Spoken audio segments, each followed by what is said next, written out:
Okay, welcome to my religious life video blog. It's gonna be fourth Sunday of Easter, so it's gonna be huge because it's Good Shepherd Sunday. You know what I'm saying. Anyways, John chapter 10 verses 11 through 18 says, "I am the good shepherd. The good shepherd lays down his life for the sheep. The hired hand, who is not the shepherd, and does not own the sheep, see the wolf coming and leaves the sheep and runs away. And the wolf snatches them and scatters them. The hired hand runs away, because a hired hand does not care for the sheep. I am the good shepherd. I know my own.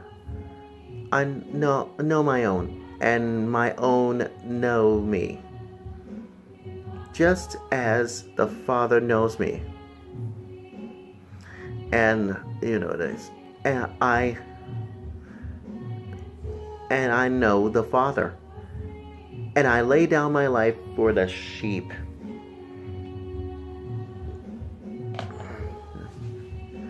I have no other sheep that do not belong in this fold. I must bring them also, and they will listen to my voice. So there will be one flock, one shepherd. For this reason, the Father knows me. My Father loves me, because I laid down my life in order to take it up again. No one takes it from me, but I lay it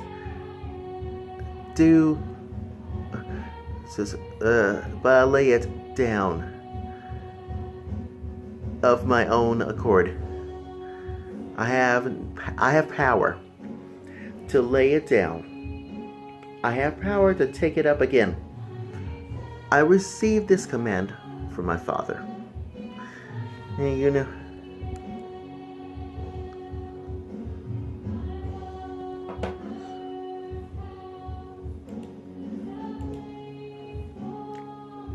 you see, Jesus says that I am the good shepherd.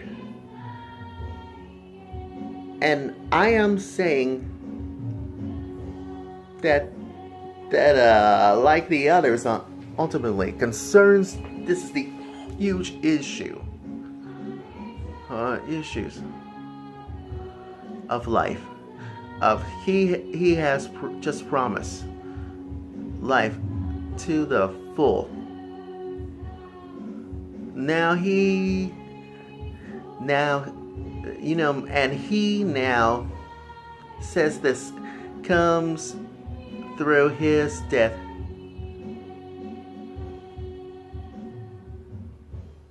Once again,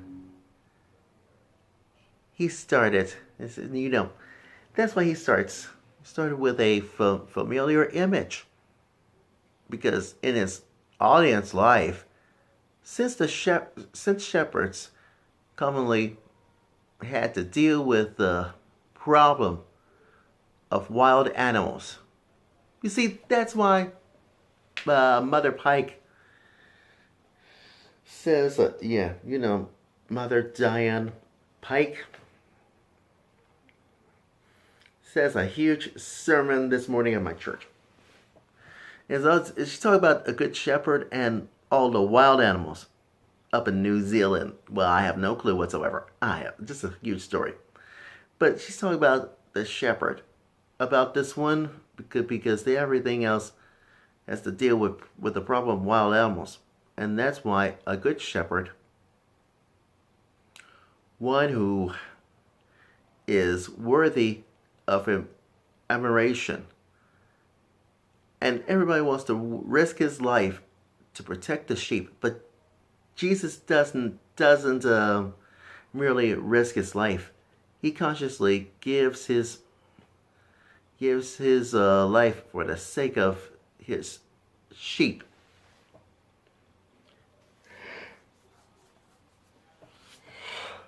Well, I hate to break this to you, but the idea of a voluntary and vic, vic, uh, uh, vicarious, uh, vicarious death is the sheep is not found in the Old Testament. Because you know why? Because nowhere anywhere else. And I bet the closest conceptual background is to suffer. That is, who has you guessed it, the servant of Isaiah, chapter 50, 59, 53. And while this servant is likened to be a sheep rather than a shepherd, and I tell you one thing it is said that of him that the Lord makes his life a guilt offering. So that expression on John chapter 10 says that lays down his life. It could be taken a huge translation of makes his life for the sheep. Does not itself narrowly speak of sacrifice.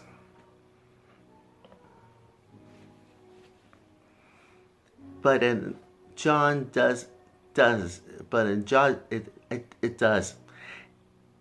And in every place, the preposition is where the two exceptions come together. And it is used of a sacrifice in which the death envisaged is on behalf of someone else. So that means Jesus. So again, Jesus' death is seen to be central to his task. So sounds simple to you. So trust me about that. So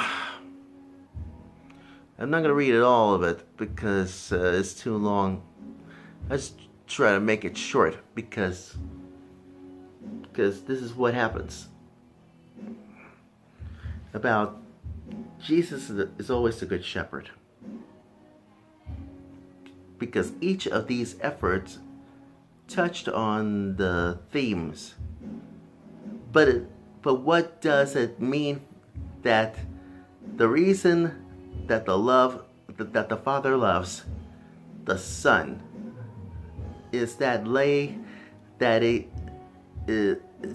he laid down his life. That's why the Father simply is, yes, love. And a part of his very character, his love is not contingent on the loveliness of the objects of his love. But it is possible to fall out of the spheres of his active love, which is the condition, as far as we're concerned, about the world upon whom God's wrath abides, because it has, sets on the first place. So who knows? Anyways, the moral of my religious life video blog story of this fourth Sunday of Easter is this.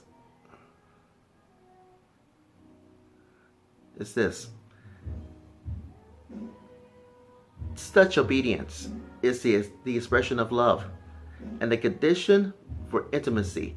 And thus, in this passage that Jesus says, would be saying that the Father is able to fulfill his love for the Son, because the Son does not. The Son doesn't. The Son does the Father's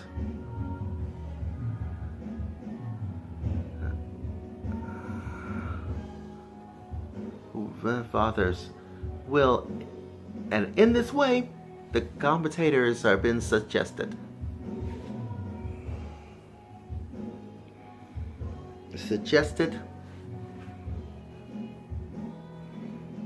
that we see both characters of God's love and the effects of the Son's love, which is, you guessed it, shown in obedience. That's all I can say. Anyways, that's my religious life video blog story, and I'm sticking to it.